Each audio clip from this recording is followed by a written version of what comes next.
Hey guys, and welcome to the Refined Savage podcast. It is getting to be that time of year. This is going to be our second to last episode before the Christmas holiday, where traditionally we take 2 weeks off, so we'll be back after the new year. So enjoy this episode. Let's do a little business first. Let's talk about Viking coffee. Evan Armstrong just sent me some of his winter blend coffee. Amazing stuff. Really good. We've been enjoying it at the house. You can also check out Old Man Strength, which is the coffee we have here at the show. Check that out as well. You can check out all his coffees, his mugs, his hats. I bought one of his, or he sent me one of his hats, and they are super comfortable, which for me and my giant head is hard to find. But check them out. VikingCoffeeCo.com. Use the code VikingCoffee10 at checkout for 10% off. Cerberus Strength. Everybody needs a little Cerberus in their stocking this year. Cerberus has everything you need for your strength journey. Everything from straps and wraps to belts, sniffing salts, tacky. Their sandbags. I've been talking to you guys about their sandbags forever. I want you guys to check them out. They're better than those other mass-produced, crappy, giant ones from that other company we won't mention, but check them out. Use the code REFINEDSAVAGE10 at checkout at Cerberus-strength.us. These guys are one of us. Ken is a Highland Games athlete and a strongman competitor. Support these people who are supporting the show. Warrior CBD. Warrior CBD. Nancy at Warrior CBD is one of my new favorite people in 2019. Have loved working with her this year. CBD oil. It is a dime a dozen. You see it everywhere from gas stations to grocery stores, all over the internet. But just like everything else, you have to find the right source, the right brand. Warrior CBD has been my favorite, and their stuff is fantastic. From their muscle rubs to their sublingual drops. Check it all out. They even have CBD oil for your dog if you've got a crazy spazzy dog who gets freaked out by thunderstorms. Warrior CBD is the way to go. Check them out at warriorcbdofficial.com and use the code WARRIOR20 off at checkout for 20% off. I could not be happier that the folks at Serious Steel have decided to sponsor us this year. Great people. Chad Clark hooked me up with these guys, and I could not be happier. It's been a great partnership. I'm super psyched. Again, people like us selling high-quality products for that strength journey. SeriousSteel.com. Use the code SAVAGE at checkout for 10% off. Stay Classy Meats. I am all out of Stay Classy Meats. I am so sad. And it has been an amazing last box that they sent me. Their pork chops, the bacon tips, ribeyes, bison steaks, just everything you could imagine, and it tastes so good. Small Batch Farms, just outside of Bozeman, Montana. These animals are raised correctly. They are treated humanely, no hormones, grass-fed, like I said, all good stuff. If you aren't hunting your own meat, check out Stay Classy Meats at stayclassymeats.com. Use the code SAVAGE at checkout for 10% off. Iron and Stone Strength. Iron and Stone, they are having some incredible holiday deals on their website at ironandstonestrength.com. Another group of like-minded individuals up in the Buffalo, New York area. Their gym up there, Iron and Stone, is fantastic, and their products are the best, man. Shirts, I love their shirts. They're so soft and comfortable. Nice designs. You won't be embarrassed to wear them out in public. Hats, sweatshirts, sweatpants, anything you could want. Check these guys out at ironandstonestrength.com. Oh, and no code. Just go there. Tell them I sent you if you go to Instagram. It would be greatly appreciated. Impact Mouthguards. Impact Mouthguards is one of our newest sponsors.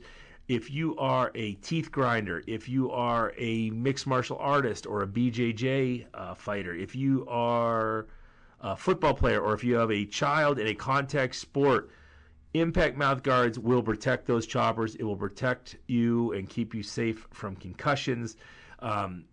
These aren't just normal mouth guards you get at Target. These are fitted to your mouth by the company, and then you can customize them in a variety of different ways. You got to check out their website at impactmouthguards.com. Very cool stuff. Like, you know, you can get words printed across the front of them. You can get like the money symbol printed across the front of them. Personalize them so they say something about you when you're using them. Great people there at the company. I am enjoying working with them so far, and it's a great product and keep you safe. What more could you ask for? ImpactMouthguards.com. Use the code RefinedSavage at checkout for 15% off. And finally today, the beard struggle. If you have one of these big, giant mountain man beards that you need to take care of, and I from time to time have one myself, you got to make sure that thing is groomed properly and smelling fresh, and the beard struggle will help you out. Check them out at thebeardstruggle.com, whether you need beard balm, beard oil, beard straighteners, beard combs, anything you need for that scraggly beard to make it look super cool, you got to give them a holler. Use the code RefinedSavage at checkout for 15% off. Today on the show, I traveled down to Columbus, Ohio again to talk to Peter Bremner. Peter is the #1 deadlifter in Ireland. He has a 430 kilogram deadlift at 130 kilograms body weight. Strongman. He's a Cerberus strength athlete. We had a great conversation. We sat down in a coffee shop near his Airbnb and talked deadlifting and talked Westside and talked training, and it was a fantastic conversation. He was worried about us American types being able to understand him, but I think he did really well, and it was a really, really fun time, and I'm sure we will have him on the show again. So check this out, guys, and one more episode till the holidays. See you at the end. Peter, welcome to the show. Yes, how are you? Very good, very good. How is life in Columbus treating you? Oh yeah, it's cold. It's colder. I was here in May, June time, and it was like starting to get warm. Right. Then I came back and there's started to be snow and stuff, so it's a little bit colder, but that's what it is. I'm just here to train. Where are you from in Ireland? Belfast. Okay. Ireland, yeah. What's the weather like there? Currently at the minute it's just raining a lot. Yeah. And it's cold, but it's not just as cold as here. No. But yeah, I'm not here to train anyway, so I'm not here to hike or do nothing. It's, like we were talking, yeah. There's nothing else to do in Ohio. No. So you're at Westside Barbell, and how many times have you been out here? This is my second time. I was here for 6 weeks in the summer, and then I'm here now for another 3 months. Yeah. So. And you just got it in just recently? Yeah, I'm here a week yesterday. And what's the next competition coming up? Well, next competition's hopefully a pull on the 14th of December. Okay. With some of the guys from Westside, they're doing a powerlifting meet, and I'm going to go and just do a deadlift at it. So you were saying you were just try to do it just to get on the board at Westside. Yeah. If I pull over 900 pounds at 308 pounds, I'll get on the board. Who's on that now? Is that Dave Hoff's? No, I'm not sure who was on it. Yeah. I was going to take a picture of it the other day too, so I can look at it and visualize knowing that's what I need to try and beat. But well, it's that's if I can hold it, I'll pull it. If you have your name on the board at Westside, it's to me it's better than any trophy you're going to get. Yeah, it's a pretty big deal. Especially because I've obviously came from Ireland to be here, right? And take time out of my own life to do it. So to me, it's kind of like a pat on the back for myself. How did you end up getting hooked up with Modi? How did I end up getting hooked up with? How'd you end up getting out there? My coach, Sammy Graham in Northern Ireland, he's a multiple powerlifting world champion. I don't know because I don't really follow powerlifting how many times he's won or how many championships he has, titles, but he came out here with Jerry McNamara years ago, and they were here for 10 days, and then last year I was trying to get the World Deadlift Championships, and I was like, if I'm not going to get to that, I'm going to do something to try and push myself or further myself and do better. Yeah. So I just got in contact with Westside and sent them a few of my videos and lifts, and they told me I was welcome to come and train them. Yeah. When I got there, it was for 10 days, and I kind of fit it in with the madness. And then Louis asked me to stay for a little bit longer, so then I phoned home and told my lady that I was going to end up staying for another 6 weeks. That's a fun phone call for you. Yeah, that's the beauty of phones. They can't hit you on the other end of it. No, you can hold them further away and they sound like they're still being quiet. But so I stayed for a good while, and I got on really well with everybody at the gym, and I don't train with anybody at home. So when I'm training at Westside, I have a group of people that are very like-minded. Them guys all just want to get strong. I want to get strong too. So you just go there and do as they do. Yeah, it's I think for people who can thrive in that environment, or the people that respond well to that environment, you're going to thrive in it. You know, that kind of cutthroat. Yeah. You know, you're there to help them as much as they're there to help you. I think. Yeah. Well, when I pull a big deadlift and I'm maybe the last man standing deadlift day, the guy that's behind me is going to want to catch me. Yeah. When it comes to like today, squat day, and I'm behind some of them guys who are maybe doing triples where they're doing fives. Yeah. Like I want to catch them. Right. Even though like in strongman we don't do a lot of squatting, but I still like static strength. So you know I ain't going to be rolling sandbags at Westside. I'm just going to do what them guys do. Yeah. Are you getting any strongman work in while you're here? I would say I could get strongman work in if I wanted. I'm going to say I'm not really a big fan of rolling sandbags and sleighs and stuff. Right. Only because it is part of strongman, but to me, strength is like static. You know, sometimes any fellow can lift the bag and like move it. Yeah, they move it slower than me or you could move it. But you know, when it comes to like pulling a 900-pound deadlift off the floor, that's you're not going to budget if you're not strong. Yeah, and that's I've always looked at the deadlift as a marker of whether or not you're strong or not. You know, especially deadlift and squat. I think. Yeah, different mentality for the both lifts. Yeah, for sure. A lot of guys with a deadlift, they can give up very quick because they can let it go. So if shit gets tough, you just let go. Although with a squat, I think when shit gets tough, obviously you don't want to fold, so you just got to keep pushing. And I think that's why the squat record is obviously higher than deadlift records. Yeah, and that's there's a sense of danger involved in that. You've got the bar on your back, and deadlift is to me, once you've reached a certain strength level, is more guts than anything. Are you willing to hang on and keep pushing and keep driving and finish it out? And, what's your personal best now in the dead? 430 kilos. 430. It's 900 and something pounds. Yeah. I'll have to work out. Yeah, for the American listeners. Yeah.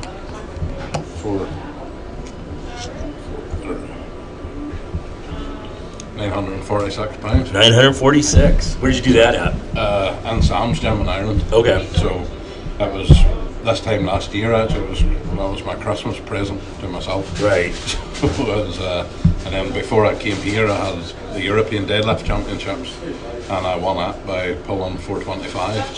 So I can pull them numbers consistently, like 420, 430. I've never had a number I feel that until I went to 440. I kind of skipped 435, and I feel 440 3 or 4 times now. So that's the next one to tick off the list. When you got to Westside, did Louis have recommendations from watching you lift after a while as to where your weaknesses are, what you needed to work on? And I need to do more hamstring work. Like even standing beside some of them guys are. I have like big quads. Their legs is big, but they have like massive hamstrings. Yeah. And big hamstring development. So I need more hamstrings and glutes.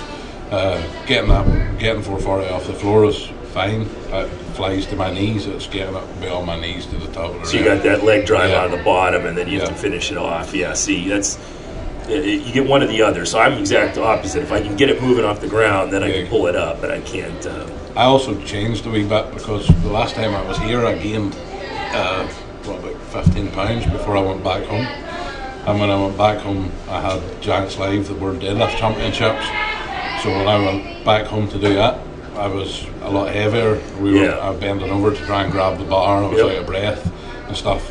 But I used speed to my advantage. So like I was probably, when it comes to like 400, 420, using speed and like the velocity off the floor helps me get past the weak part. Yep. When it gets to 440, obviously you just have to start working on the weakness. Now you're gonna have to grind, But that's great. You need a place like that with some objective people looking at you to say, this is where it's hard to look at it's hard for you to look at a lifter who's so far in advance than you are to say, there's obviously the problem right there, which is my problem with a lot of strength coaches who haven't really spent a lot of time under the bar. It's very hard to look at someone and go, here's a 900-pound deadlifter, and we need to improve his hamstrings to get him to 1,000 when they've never really pulled anything heavy before.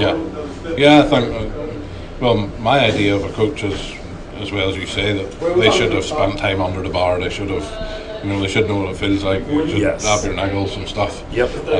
That's the good thing about coming to Westside. Lou's seen more people than I've ever seen in the gym. Lou's seen more people than Sammy.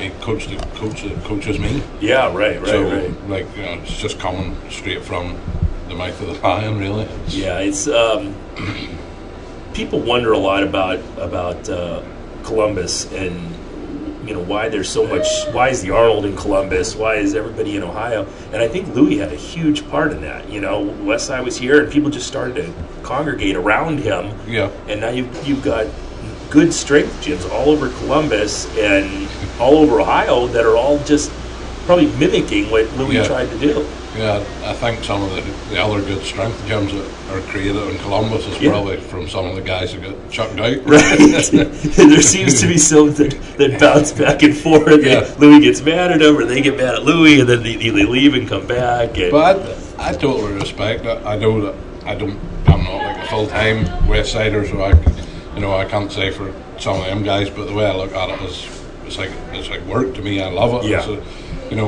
Lou's the boss. It's his temple. What he says goes. Yep. And when I ask him what I should do, if I don't do it, then why the fuck did I even bother coming here? And that's a really good point.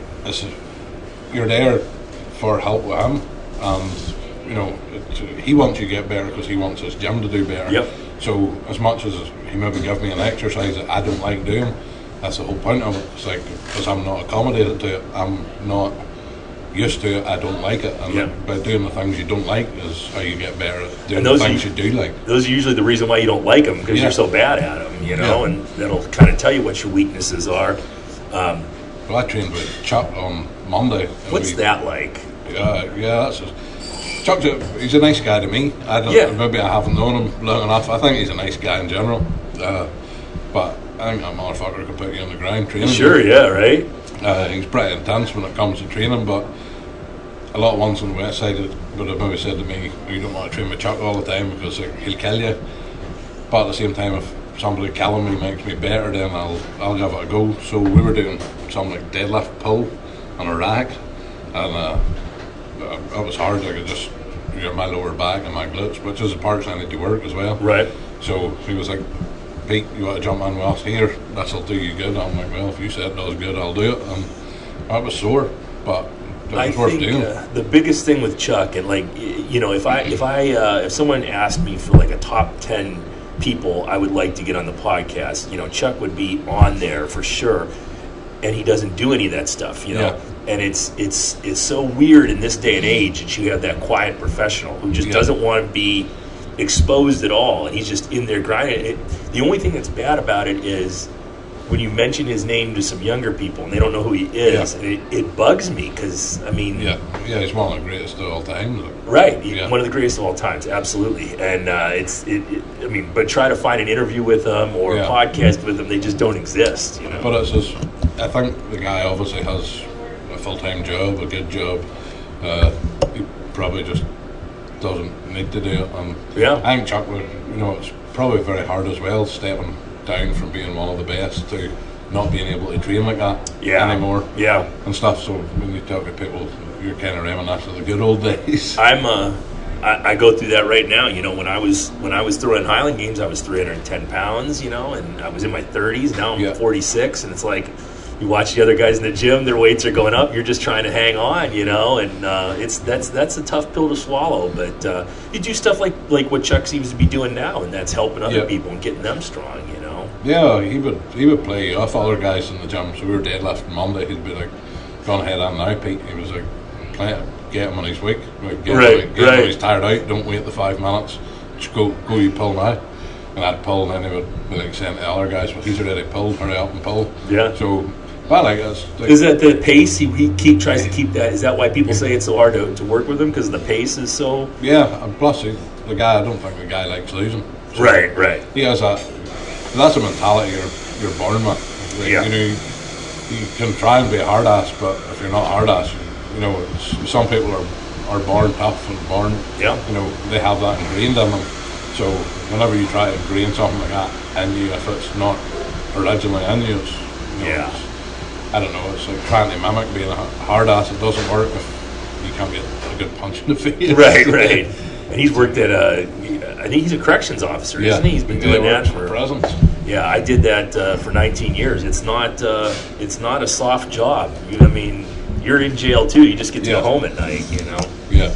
He's not a soft guy though. So. No, right? Yeah, that's. I think that's a good thing about Westside. I think that kind of in this day and age with all the social media and stuff, you find like these posts all the time of people that are it's okay not to be okay and stuff. And I think like kind of at Westside and stuff, it's like a man's gym. It's like, you know, if you ain't okay, you ain't going to cry in a corner there. It's like, you're not going to last long. No, it's like get your shit together and get it done. Like, what's it like over in Ireland right now? Is it? I mean, are you running into the same stuff like that over here? Well, in Ireland, it's not like I don't think. As the saying goes, you don't train Westside till you're on Westside. Yeah, it's but very, I mean, it's very hard to mimic. What I'm talking about is, do you have this social media very soft? Yeah, you know, the younger kids. The word's very politically correct. Yes, it plays to everybody, and if you're not good at something or somebody's not that good at something, like it's wrong to tell them that you're shit at that or you need to do more work. It's like, you know, participation medals and that don't work. Like, even my own father, when I do something good, my dad's like, you can do more. Right. You know, it's not like, oh, you've done enough. It's like, you can do more. So, you know, I don't know, it's not the best way to be brought up. I think you need to be, you know, if you want to participate, then you have to have the spoils of winning or losing. It's like, I agree. Not everybody can be a winner, but by not winning, that should make you hungry to get better. Like, that's why I come over here. So I don't train with anybody in Ireland. I kind of train myself. And it's nice to go over here, and it's nice to get your ass kicked. It's nice to be the dude lying on the floor and being like, one's looking at you going, what's up with you? And I'm like, shot. Yeah, right. But I'll do the next set, but I'm shot, but I'll give it a go. Yeah, that's, I tell people, I haven't been down to Westside. I hung out a couple times. We would go down. I think I've been down there probably like a half dozen times. Yeah. Just go in. Louis was always so cool about, come on down. Me and a friend of mine would go down. We were both pro Highland Games athletes. I think Louis liked to talk to people from other sports. And he was always very accommodating. But the thing about Westside that always struck me was that competitiveness, that everyone was in there, and I don't know how they are when they're not in the gym, but everyone's in there and they're cutthroat, they're getting after it, they're trying to put each other down, which is got to be the best environment in the world to get better. Yeah, to me when I train with nobody back home, or I get like Sammy and some of the guys back home give me a hand, but they're not actually on the platform lifting against me. So when you train in that environment where somebody wants to beat you, or you're the guy to beat. You know, to me that kind of mimics a competition. And when I would go to competitions, I sometimes get a wee bit nervous. Whereas I think if you trained in Westside for a prolonged period of time, going to a competition would be just like another day at the gym. Because it might be easier because no one's fucking with you. Yeah, it's just like another day at a gym. Yep. You know, so when it's Monday, Wednesday, Friday, when it's Wednesday, I don't do bench day because I don't do a lot of benching. But I would do overhead press. Mm-hmm. I'm already set my strongman stuff. But when it's Monday, Wednesday, Friday, like them guys, everybody wants to beat somebody. Nobody wants to be the guy with the lightest weight in their bag or the guy that doesn't do enough work. So, but no, it's a great environment to train on. Yeah, you don't want to be the guy not doing enough work. I don't think you're going to last too long in there. You'll go find out quick. Yeah, it was a hard thing to watch. You know, for years and years and years, you didn't see any videos out of Westside. There was nobody videotaping anything. There was nothing on social media. It seems like someone's taken over that job now. But the thing that I felt bad for Louis about was that all the guys that were making money in the sport had been kicked out or left, and now they were off doing all that stuff and making money off that name. And I think it seems like finally someone has kind of stepped up and said, hey, we need to be a force out there so people know who, people outside of powerlifting know who we are. And I think a lot of the guys that's been through the gym, obviously like even when you're interviewing me, it's like the talk turns to what it's like at Westside. Yeah. You know, so a lot of guys that's been through Westside and left or get kicked out, they still made their name off the back of being at Westside. Absolutely, yeah. You know, because even if you're talking to any of them, you're going to ask them what it was like at Westside. Yeah. And they might be like, oh, I disagreed with this and I didn't like that, but it's like we're only talking to you about being at Westside. You know, it's like that helped make your name. Yeah. So I think that's absolutely right. You even look, and you know, when you looked at Westside versus the World, yeah, they interviewed a lot of those guys, and I Yeah. think just the fact that they were on there saying, you know, basically saying that the reason why you're talking to me is because Yeah. I was there. You know, there's Yeah. there's a distinction about guys who trained there, and I never trained there. I went and visited, hung Yeah. out, tried to learn stuff, but. If you've actually been under the bar and had Chuck yelling at you or had Louis telling you what to do, I think there's a distinction there. It's like, you know, having some kind of badge of honor. well, the first Friday I got one of them questions asked him on Instagram when I put up that asked me a question, and somebody was like, what was your introduction to Westside? And my introduction to Westside when I came the first time in May was I had to jump in with Jake, Burley and JP, and it was squatting, and it was I think I was there for the deadlift, which I done well in the deadlift on the Monday. The Wednesday I overhead press, them guys benched, and then the Friday sort of Lou was like, right, you want to squat big, you squat big guys, and I'm like, oh, these guys squat over 1,000 pounds. Right. I'm like, I don't squat anymore. Burley Hawk's no joke. Yeah, you know, Burley's a strong dude, like, so Amazing. he was like, you go and squat with them guys. And there was other guys squatting, and I was like, well, I squat with them because these guys squat real heavy. He's like, if you want to squat heavy, you squat with heavy squatters. I'm like, okay, no sweat. So they had, I think it was 5 by 3. They had Lou says to me, you do 5 by 5. And I think the mentality of knowing I had just an extra 2 reps than anybody else Yeah. was one. I was like, oh fuck. So that means I've like every set I do, I have 2 more, and them guys move fast. Like so, like Burley and JP, they're big guys, but they're conditioned. Yep. Like you're in and out. And by the time I got to the end of my 5 by 5, I remember reading stuff about Westside. I remember them saying, don't sit down, don't lie on the floor, you know, like, don't let Louis see you kind of basically being weak. Yeah. And I'm like in my 4th set, I was standing, turning grey, and I'm like, don't sit down. And I went to the door, stood outside the door, and they were like, hey, your set. It was my last set. By the time I got my last set done, I walked outside the door, lay down, threw up, rolled around the place. Louis just come over and kicked me, and he was like, that's not how you train in Ireland. And I was like, nah. And he was like, you'll get better. And like, it was kind of my baptism of fire. I think the reason of getting the 5 by 5 was just the fact of knowing that I'll just give him a couple more reps to see how he handles it. He can do it. And I was like, fuck, I better not give up. But like on set 3, I was wanting to give up. The only reason I didn't give up was because I was stood in Westside. Yeah. But, you know, I'm sure that's what he wanted to see. You know, I'm sure that's the vetting process when you come in. You know, are you going to be able to? There's no point in trying to coach somebody that doesn't want to do it, or that breaks easy and says, "Oh, I can't do this because." It's like, and like Lou's broke his back twice. So when I train people or I coach people and they're like, oh, "I've got a sore leg, so I couldn't do that," I'm like, "Fuck, I've got a sore leg all the time. I can do it. If I've got a sore back, if I can do it with a sore back, you can do it with a sore back. You just don't have the same drive to want to do it." Yep.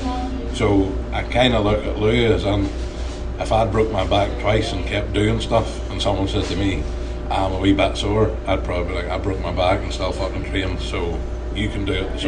So I think Louis is a kind of hard taskmaster because he's really like hurt himself severely and a lot. So when you're like, "Oh, I can't do this because of that," he's like, "Well, suck it up because I've hurt worse and I'm still doing it." And I'm like, "Well, fair play." Yeah, I tell people all the time, I get that, you know, because I deal with people in the gym all the time, and my legs are sore. My legs have been sore since 1987. Yeah. It's just the way it is. You just got to get used to it. Yeah. You're never not going to be sore. Yeah, there's old people at 70 that's never left it, and they're good. You just get sore with being old. So, I Might as well get sore being old and lifting things. Yeah, that's for sure. Is Louis still training? Is he still doing stuff? Yeah, you still see him jumping on a reverse hyper. Or pulling a deadlift or whatever. So I don't think that man will ever stop. No, I don't think so either. They'll find him in there eventually. I think that's the way he wants it. Yeah. You know? It's I don't know, it's pretty inspirational though, because when you look at someone that's got older, obviously has acquired tons of knowledge. Yep. And he just stayed dedicated to the game, just dedicated to what he does, and he doesn't stray from the way. He doesn't like go, oh, well, everybody's doing like raw lifting now, so we should do it. It's like, nah, they're there, and it's like they've stuck to what they're about. His system is his system, and he'll live and die with that forever. And it's a good system. It's I used it the whole time I was in Highland Games. You know, when I was doing that, everyone told me, well, you need to be doing the Olympic lifts. You need to be. I did what I read out of Powerlifting USA. I did 2 max effort days and 2 speed days, and that's where the sport's changed quite a lot, though, isn't it? Because you used to wait to Powerlifting USA or your magazines come out, so you got information once a month. Whereas now, people coming into training have this overload of information, and they're dumber than ever. Yeah, because it kind of fucks up, because people are looking for the next like magic pill to make everybody better, and the magic pill is the same as it's always been. You just have to fucking work hard, push and grind. Yeah, it's like there's no scientific answer that's going to make you better. There's no like the science is. You just have to work hard. Yeah. If you work hard consistently, you get better. You can do all these different programs, but without putting intensity and hard work into them, none of them will help you reap any rewards. It's how hard you work and how much you can push. I get that question all the time, and my training philosophy has changed a lot. Westside's awesome. 531 is awesome. Triphasic training is awesome. You just got to pick one that works for you, and then just work hard at it for a long period of time. All these programs are great. Is Westside a great program? Absolutely. It served me very well, and it served a lot of people well. Maybe that's not your cup of tea, but find something and just stick with it and work hard at it for a long time. Yeah, it's hard for people to do. Even when I changed from, I'm not saying I always train like Westside, I just enjoy training, but what I do is I work hard at training, so no matter what way I train, I just make sure and make it intense and hard. And when I worked with Benedict Magnuson for a while, like Andy Bolton as well, their training was different, because like we go in on a Monday and it's like a max effort pull, it's maybe off blocks, bands against a deficit or whatever. Like Benny didn't have me doing any of that. Benny had me doing more lifts to be kind of conditioned, so to work at a higher volume as opposed to going up to a max effort. So it was like 350 or 360 is easy for me, so it was maybe pulling that for a few sets of triples, and then it was like whenever we were programming into Europe's strongest man or the Europe deadlift championships, it was just going up doubles, and then the heaviest lift I done before I pulled 425, and training was 2 sets of 2 at 360 kilo.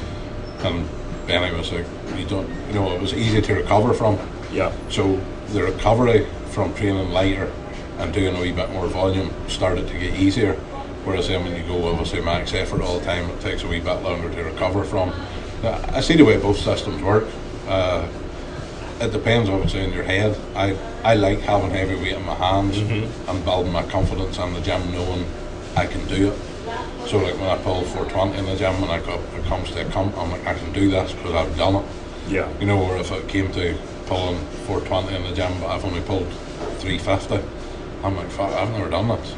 So, but your system has to be the belief that what you're doing works. So it makes sense. I already knew the numbers when I done the European Deadlift Championship. When Benny had them written down, yes, I could pull them. So that was confident in my head, but I also had, like, I hadn't been over 400 for 2 months. So I'm like, fuck, that's the first time I'm going to pull over 400 in 2 months. The heaviest I've pulled was 3 weeks before that. It was like 360, and I'm like, I hope this works. So it did work, but I didn't try 440 that day, so I don't know how well it worked, because I didn't break any new ground as such. So and then you trained with Andy too. Andy sort of helps, but Andy helped along with Benny. I was meant to do their Andy Bolton deadlift challenge, so Andy would have given me advice on grip work and stuff, all pretty basic stuff. Right. Just like holding the bar with just my fingertips and doing shrugs, plate pinches, but always moving, because he was like, your grip, well, unless it's strongman, that's an event, it's static and holding it, but definitely in powerlifting or for that, you're always moving with your grip. So he was like, as much as people tell you to hold on to stuff and be still, he was like, that doesn't work, because when you're doing the deadlift, the bar is constantly moving. Yeah. So you have to train your grip and constantly move whilst training what you're gripping. Not a bad couple guys to work with over there. Yeah, no, they're two of the best. Yeah. The best deadlifters on the planet. And they broke ground. Yeah. There's guys pulling 1,000 now, but It's still very few and far between. Very few and far between, and when they did it, nobody was doing it. Like when I done the World Deadlift Championships for Giants Live in Wembley, at the start they asked me to pull, they wanted me to be able to pull 450 to get an invite to the comp. Just to get an invite, yeah. That's crazy. And like Sammy also said the same as you, thought it was a crazy lift to be pulled. Like if I pull 450, I'd probably be the lightest man in the world to pull it. Mm-hmm. But whenever they said you need a video with 450, I was like, I've only got like 430. But like 450 won the World Deadlift Championships, yeah. Rhino Helna and Jerry Pritchard, I think, like drew with 450. Sure, 450 won the World Ultimate Strongman one that was in Dubai recently. So there's not too many guys that's like, one, being asked to pull 450 to get an entry to a comp, and two, there's not too many guys pulling 450. Like that's two World Deadlift Championships I've seen this year. Like a World Ultimate Strongman on the Giants Live, and the top number was 450, which was just 20 kilo below my max, or 20 kilo above my max.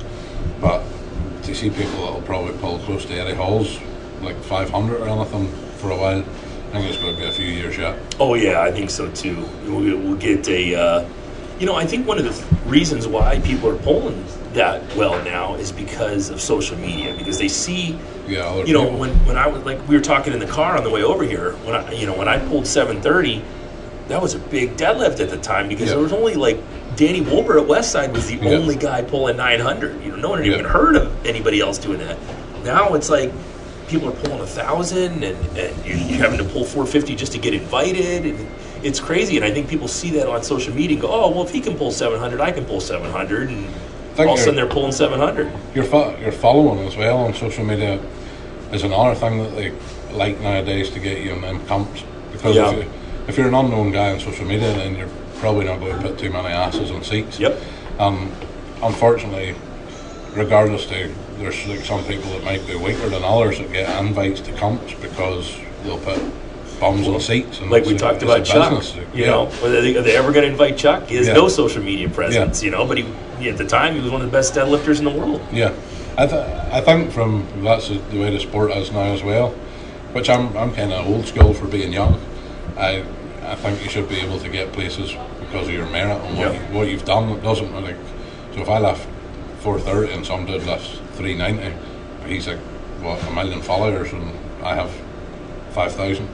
Why is it? He's not stronger, so I don't get why they pick somebody. I do get why they pick them for a business sense of making money, but if you're picking the strong ones, then it shouldn't be about the number at the top of IG. It should be about the number that they've pulled before. Not you see that a lot in all aspects of the fitness community, though. Guys that I see that are on podcasts and they're on YouTube channels, and this guy's interviewing this guy, and you're looking at him and going, why is this guy even being talked to? He's not that strong. He's not built that well. He's 23 years old. He doesn't have that much knowledge. Where is this all coming from? But somehow they figured out a way to get a YouTube channel that's super popular. Yeah, it's the way the world works now. I think you kind of have to be documenting your stuff. You have to be, you kind of have to be a fake ass celebrity. That's right. You kind of have to live the life of. You make a movie about your day. Yeah. It's, that's crazy, right? It's good because people can make money through doing what they like in the sport. So like, certainly for me and stuff, even online training people, and it's nice that you can use Instagram as a platform. You can maybe get a few clients to online coach, and then it means when I leave like Ireland and say coaching people physically in the gym, at least that means that my wage isn't cut completely, because I can come to Columbus and still do work online on a phone. Yeah. So there's certain aspects of like online and the internet I think that's good for the sport, and then there's other bits of it I think that kind of ruins it a wee bit, and kind of ruins the mystique of some of it. You see a lot of guys you see a lot of good gym lifts, and then a lot of maybe worse competition lifts, and you get, as you say, you get tons of knowledge on the internet, but that's too much for like these guys that are starting out. Yeah. You know, you don't need that amount of knowledge. I don't even know all that stuff. I couldn't read all that stuff and imply all that knowledge. It's just do the simple stuff and do it fucking well. Yeah, you know, I went to the Swiss conference last year about this time in Toronto, and a lot of young kids, you know, a lot of strength coaches and guys just graduating college, and I went to the seminar with Kazmaier and Ed Cohen. Yeah. And I thought, I better get there early, because this place, people are going to be swinging from the rafters trying to find a seat, and I'm not sure how many of those kids knew who Ed Cohen was, you know? And it was just like, man, here's Ed Cohen and Bill Kazmaier, and it's a hands-on thing where they talked for a while, told some stories, and they were pulling people out of the audience and, like, correcting their squat technique and everything. And I'm like, man, where else can you get this? But it's like you said, that's the good thing about social media, is that everyone can see what you're putting out there, but you know, if you're not good at making a movie of your life every day, you miss so much of an audience, you know. And I understand, to be a strength coach, you don't have to be strong. You have to have a strong athlete. Yeah. You know, like, so I could get a weak ass to coach me and write me it doesn't have to be hard. It has to be even as basic, and he can put on his Instagram that he coaches me and I'm strong, but like he can't squat 500 pounds. I think but if you were going to a coach, I don't think you would ever go to someone who'd never done anything, right? Yeah. I mean, I prefer, like, even when it came to, say, Westside, like, I knew of it because Sam had been to it. I knew of it because when I started out in bodybuilding, and then sort of transitioned into strongman powerlifting. I just like being strong, so I'll try anything that requires lifting heavy weight, and I enjoy it. But even when you read online about Westside and all the methods and stuff, I thought, reading about like dynamic effort lower, I'm like, fuck, like Friday speed squat, I'm like, man, that's going to be easy. Right. So the first day I went on a Friday, I knew nothing about dynamic effort lower other than what I'd read on the internet.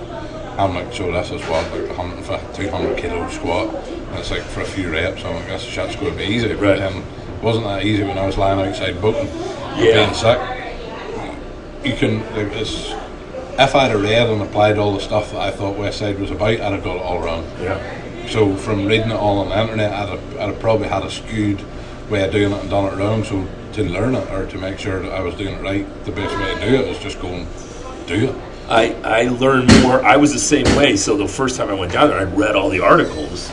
But then I got down there, and they're doing speed day, and I had to ask Louis, what day are we on? Because this was heavy as hell. I mean, they were really, Phil Harrington was in there missing weights. And I'm like, what day are we on here, you know? But I think that's, like you said earlier, you're not training Westside unless you're at Westside. Well, you don't know. This morning we were, 900 pound at the top and squats for like 5x5. Yeah. And it's like, this might be like, what, dynamic effort. Right. It's like, you might be squatting that fast. I'm like, fuck, what weight's that at the top? I don't ask what weight it is at the top until I finish.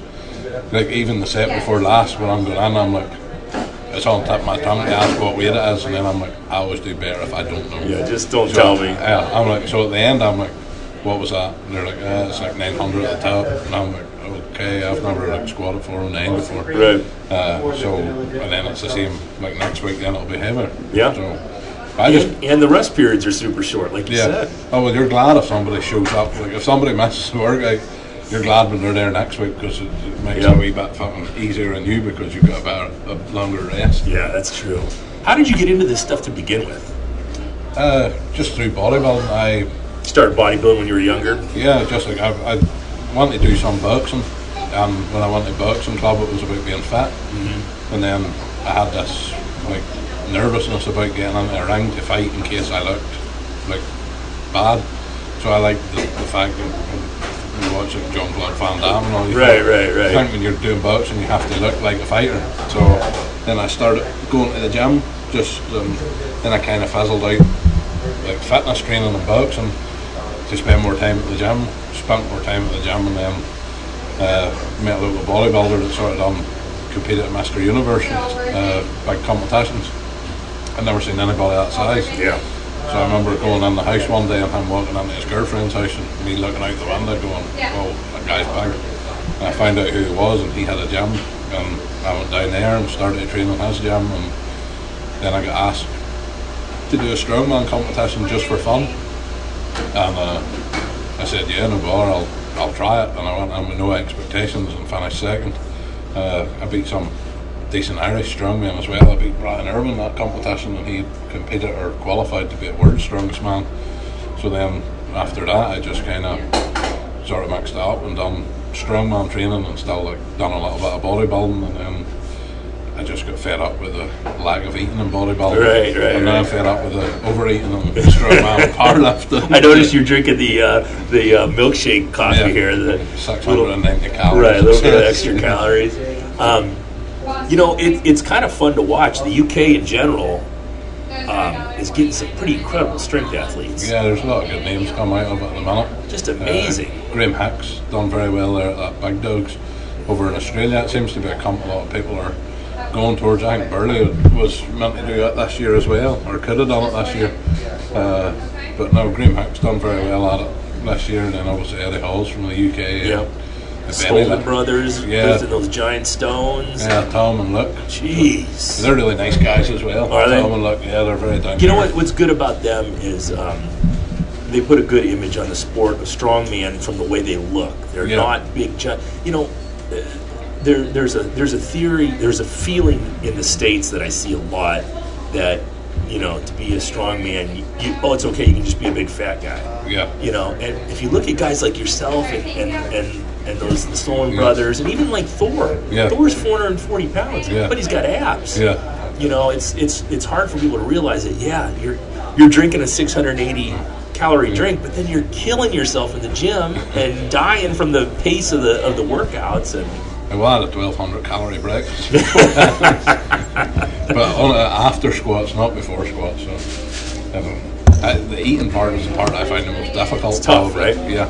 So, and I don't try and eat healthy at all. Like you can't and get that many calories in. Like you're never going to get big or stay big eating chicken and rice. So, you know, a lot of people, when you ask people in fitness what a good diet is, most people think it's like chicken, rice, and asparagus. And to be fair, that's not even really a nutritionally great fucking diet either. Isn't it, right? You know, it's what you eat because it's easy to lose weight eating that food. Yep. Nutritionally, I don't think like chicken's the best meat in the world. They're mass produced. They're produced very quickly. At least the cow, they can't grow them that quickly. Right. You know, it has to develop a wee bit longer before you eat it. But I don't worry. I'm not a big nutrition guy. When I was into bodybuilding, I probably was a wee bit more of a stickler for nutrition and being like, oh, you need to eat this. And well, how old are you? 31. So there's plenty of time to be conscious of your health and fitness. You know, when you're done with this, you only have a small window of time where you get to pull 1,000 pounds. Yeah. You know. Yeah, and obviously it's probably I'm not going to sit and like try and say it's the healthiest sport in the world. It's not, but it depends what you want from it. Like I didn't get into it to get super healthy or to get if I wanted to get. I don't even think like running on the roads the healthiest thing in the world for like your joints again. Nothing's good for you. It just depends. I think you should know when the time to stop is. I think there's some people, there's like guys that compete in powerlifting that are like 60 and they've done great and then they're on the demise and they're on a downhill thing, but they just like to go to meets and still compete. I think you should just like if I'm starting to go downhill or like I kind of have a goal that's like 35, 36, I want to be pretty damn good, and then if I have to hold it off for another couple of years, maybe, but I would say by the time, like before 40, I think you'll have the discipline too and the desire that when you change focus and move on to something else. That when I got out of Highland Games, I tried coming back as a master, and I didn't enjoy it because I wasn't throwing as far. So I just switched focus, and I just put all that focus I had on throwing things far into getting in better shape, and the discipline doesn't change. Just the manner of what you're doing changes. You know? I enjoy the discipline part of it. Like, whenever we had a gym, people would have said to me, if you put in the same discipline to running your business as you do into what you're doing, like, you'll be successful. But that's not always true, because when you run a business or you own a gym like you do yourself, you kind of rely on other people's discipline to bring them there. Yep. You know that.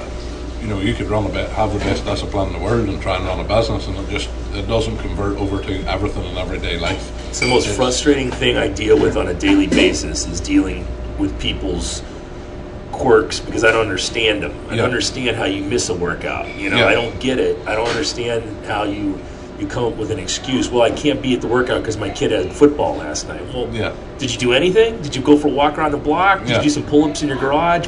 Nothing? You didn't do anything? No, but we live in a world where you can make excuses better than you can make progress, and be tapped on the back for your excuse. So it's kind of why I like training here as well, because I have no excuse. Yeah. I'm not at home. I'm not in my company. The only thing I do in the day is get up at 5 in the morning, get a lift to the gym for 6. We train about 7, and like, that's just my item for the day. When I go back in the house, that's me back in the house until tomorrow morning. So all I do is eat, sleep, rest. You're living that Spartan lifestyle. So, and I get back to the gym tomorrow morning. I spend time. The people I spend time with are all kind of like-minded. And then once I go back in the house, that's me for the day. Like, but it's good to be around the same, like-minded people. Yep.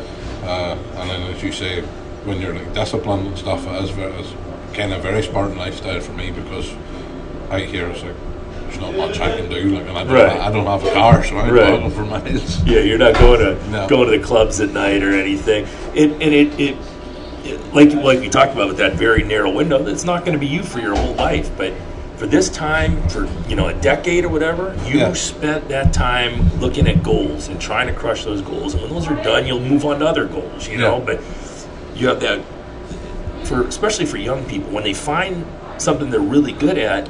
Take that time and cultivate it when you're young, when you can do this stuff, and then you can worry about business and everything else later. People would ask me, like, would I have an interest in bodybuilding again? Would I ever go back to bodybuilding?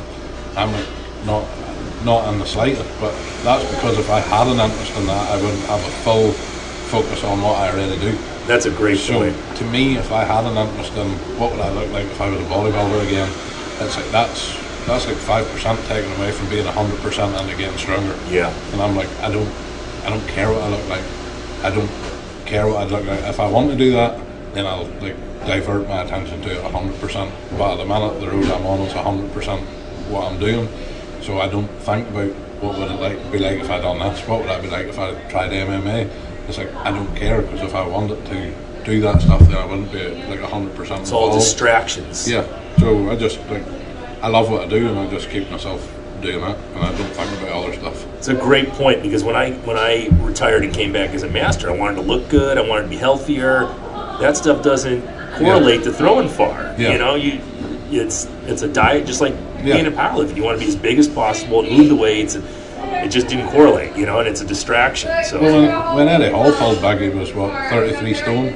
He's a great example. So he was massive, but he didn't care all he cared about was being the best in the world. Yep. When Benny Magnuson pulled the biggest raw deadlift in the world, Benny was huge. Yep. Like now Benny's only 140 kilo.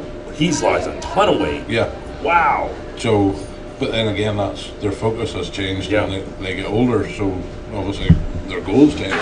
It's good. You don't want to be a 400-pound, 70-year-old guy walking around. No. There's not that many of those guys around. No, you don't see big old guys. No. There's a reason for that. Right. Big dogs die early. You want to get rid of that as soon as you can. Even Eddie Hall dropped a ton of weight as soon as he was done, Yeah, and he capitalised very well on what he done. He's got TV shows out there. He won the world's strongest man. He has the biggest deadlift in the world. He's got 2 great accolades that he capitalised on and then made a lifestyle from. Yeah, it was fun to watch him win that World's Strongest Man. Kind of finally breaking through and winning that, and he was against Shaw and Thor, who looked unbeatable. He thought one of those guys was going to win, and he just kept plodding along, and there you go. He goes and gets it, and there's how many people on the planet that can say they've got a World's Strongest Man title, you know? Well, you have Martin Lessons now, the US guy, Yeah. American, has it this year. So it'd be interesting to see who gets it next year. I think Kaliskowski's on the That guy's Polish guy. impressive. Yeah. Guy's super impressive. I think every company's done this year, he's won. Yeah. So- And there's another guy who's super athletic looking, and Yeah, he wasn't the best deadlifter in the world, but he has pulled 420 now. Yeah. So his deadlift's still going to be up there in the points. not the best deadlifter. He's still pulling 420. Yeah. But it was a weak event for him if you look Right. back in Worlds, even maybe last year or the year before. Like when he was stepping up the deadlift bar, you were like, oh, he's dropping points. Yep. And he did, but now he's like pulling, and he's pulling decent. And like he's got a good overall game. He's strong, he's fat, he can move. Yeah. And I don't know, he's got like some kind of kill determination, because I don't know, the guy just seems unstoppable. Those the pulls in general are always, whether it's track and field or strongman, or now they're getting into MMA, and there's something going on up there, man. Yeah, that's Pudzianowski's fault. Yeah, right. Pudzianowski started that. Yeah, he did. Yeah. What did you get any good questions yesterday? You tagged me that thing, but I couldn't read any of them.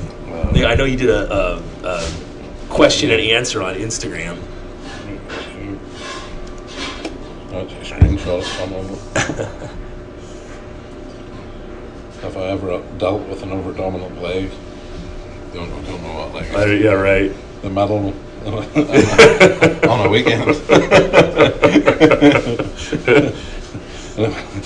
I don't even know how you work over. I don't. Yeah. I think that's like the science aspect of nowadays, where it's like you read stuff on the internet and they're like, oh fuck, I've got an over dominant leg. I squat it to one side. It's the same as bodybuilding, where it's like your biceps half an inch different than your right bicep. It's like, do you notice that? It's like, no. The problem is you have two under dominant legs. You need to get them both strong. How's Westside as a strongman? Do I do my own thing, or do I dream with everybody else? Well, I generally just dream with everybody else. The only thing I don't do is bench. So I tore my pec doing bench. I hadn't benched this 3 years, 2 years maybe it was, and I was meant to take a max effort pull. And Sammy, that I would go down and help train with, his father went in the hospital that day, so I couldn't do it. But I was kind of all built up to go and train. So I just decided, fuck, I'll do something different and try benching. So I tried a 500-pound bench, and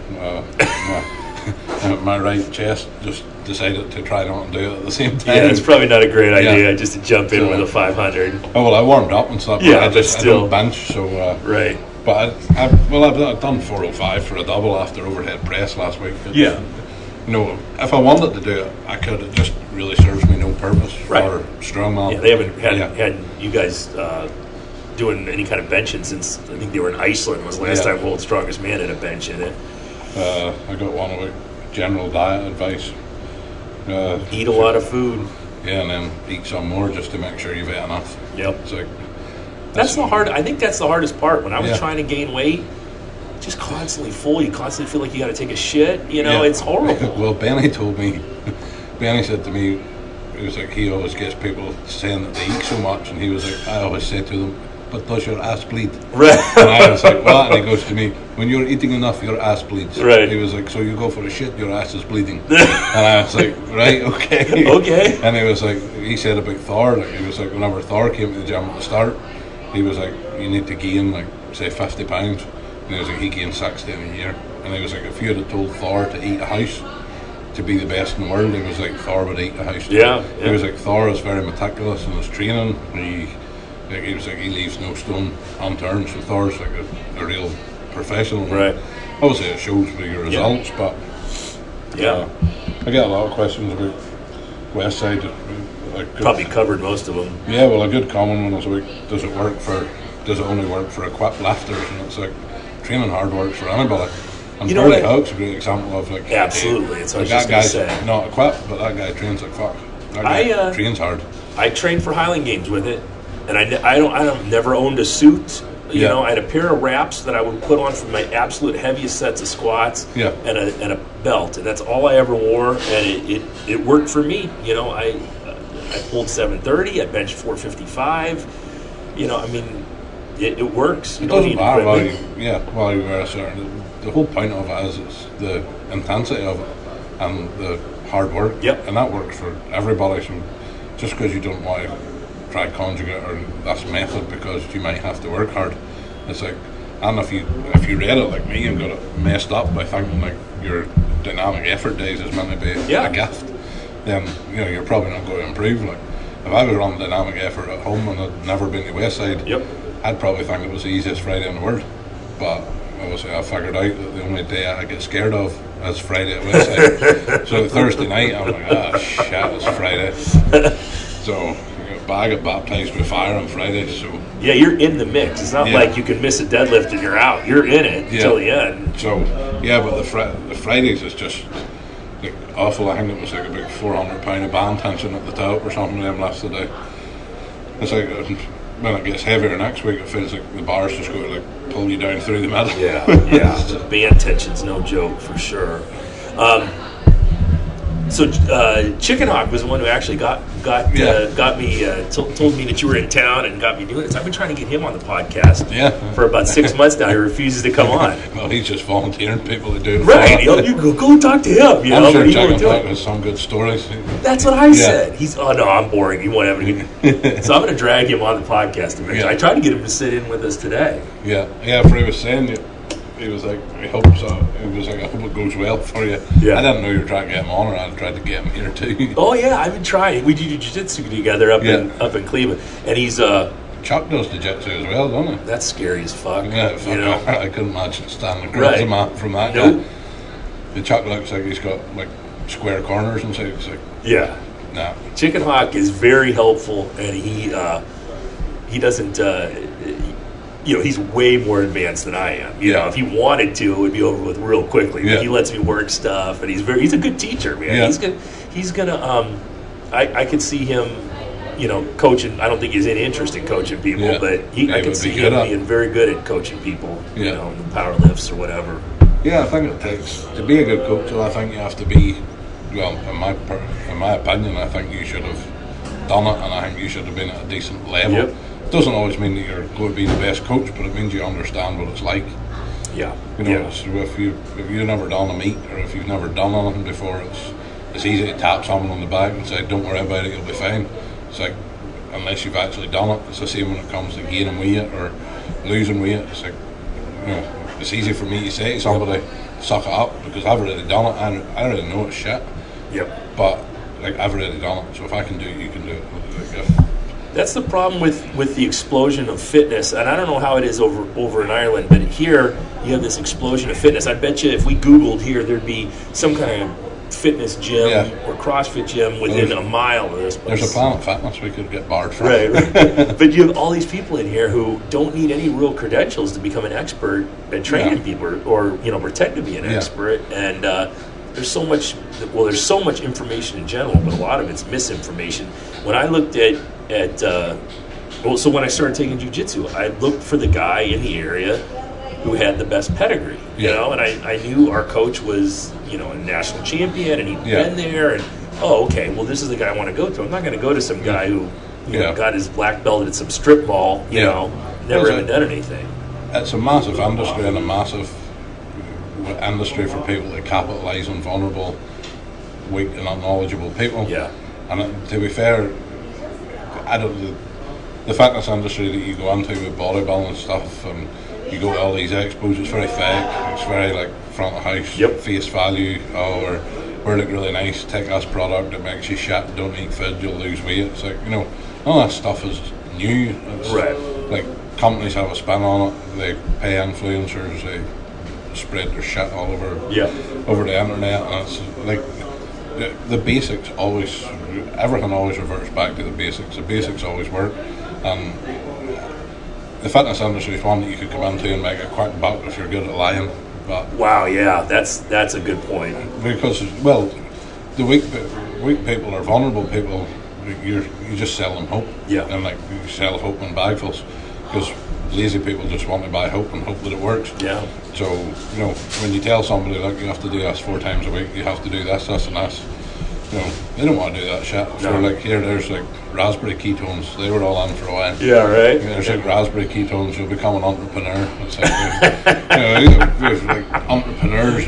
You go on people's Instagrams now, and they don't even have a job, but they're an entrepreneur. Right. Or influencer. Yeah, they can be an influencer. They can teach you how to make 20 grand a month PTing, but yeah, they don't make 20 grand a month PTing. Yeah. But you have to just pay them 5 grand, and then they'll tell you how you can make 20.